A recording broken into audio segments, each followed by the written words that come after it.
Gledate Gorenjska poročila na GID TV. Letošnja Ema je znova poskrbela za razplet, ki ga številni niso pričakovali. Gledalci in poslušalci so največ telefonskih glasov namenili koroškemu duetu Be Cool, skoraj vse regijske strokovne žirije pa so na prvo mesto postavile Omarja Naberja, ki je na koncu zbral največje število točk. Prvi občutek je bil hvaležnost.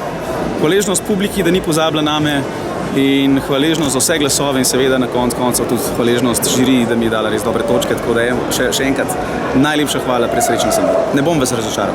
Tudi med starejšimi imate precej poslušalcev in gledalcev. Ja, mogoče je tudi to tisto, kar me je potegnilo naprej, zaradi tega, ker imam jaz v bistvu publiko, ki je zelo, zelo raznolika, od otrok, evo jo, pa do ta velikih in tudi malo starejših. Zmago na Emi si je prislužil vozovnico do ukrajinskega Kijeva, kjer bo potekalo letošnje tekmovanje za pesem Eurovizije.